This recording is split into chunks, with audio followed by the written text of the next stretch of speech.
Mais quand je parle de concurrence, je fais allusion à quoi? J'ai entendu concurrence directe et concurrence indirecte. Il y a une page que je lis et je suis énormément, le Dr Kinghouse. Qui connaît cette page quand même? Si vous ne connaissez pas le Dr Kinghouse, je vous suggère de chercher sur Facebook. Je ne vous demande pas de le faire maintenant, de noter simplement le nom. C'est DR et puis Kinghouse. King, c'est K-I-N-G et puis House, comme la maison en photonie. OK? Dr Kinghouse. Il a des contenus tellement pertinents et tellement magiques même parfois. Je me demande où il les trouve, ces contenus. C'est quelqu'un, à la base, lorsqu'on fait le cours sur le marketing digital et les réseaux sociaux, nous, ce qu'on dit, c'est qu'en termes de contenu, il faut beaucoup travailler sur les vidéos. Mais le Dr Kinghouse a réussi à construire sa notoriété sur des textes, et des textes extrêmement puissants. Et un de ces textes donc fait allusion à la concurrence. Qui est votre concurrent? Et le Dr Kinghouse, dans une de ses sorties, il nous a donc présenté ce texte. Il y a quelques années, quand vous arrivez dans un supermarché, chaque fois que vous êtes dans un supermarché, jusqu'à aujourd'hui, ça se passe, on a devant la caissière, on a quoi? Les bonbons, les chocolats, les petits trucs à grignoter. Mais pourquoi est-ce qu'ils ont construit ce concept il y a quelques années? Le concept avait été construit simplement parce qu'on s'est rendu compte que pendant que vous faites la file d'attente, il y a des gens qui ont envie de grignoter quelque chose.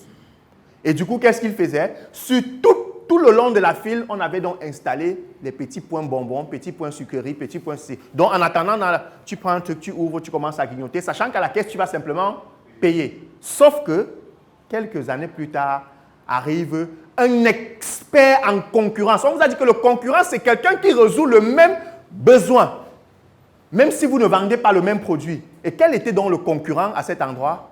Le téléphone portable. Parce que désormais, quand vous êtes dans la file d'attente, vous n'êtes plus en mode sucrerie, vous êtes en mode piano.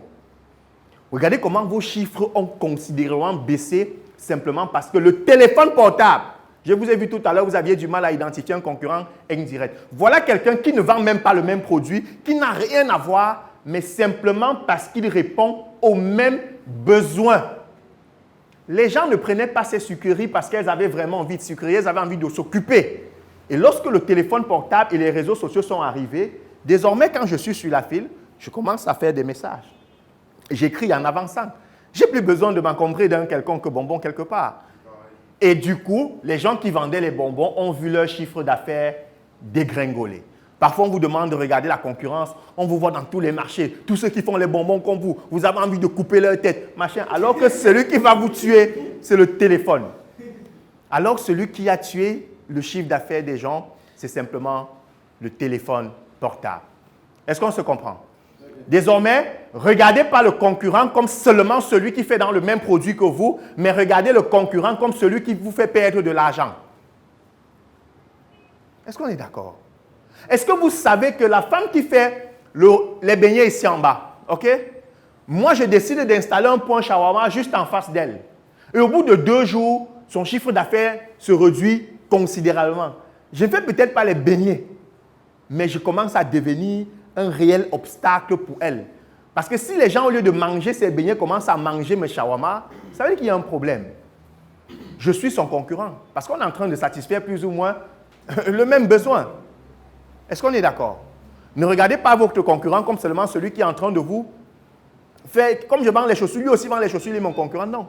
Vous pouvez vendre les chaussures, il vend les babouches. Il y a une nouvelle tendance aujourd'hui, les babouches d'une marque que je ne vais pas citer, je ne suis pas payé pour la publicité, mais vous connaissez tous. Désormais, les gens mettent même la veste et ils ont cette babouche-là, ils marchent avec, ils sont calmes dehors. Ça court les rues désormais. Ça veut dire que ceux qui vendent les chaussures fermées commencent à avoir un réel problème.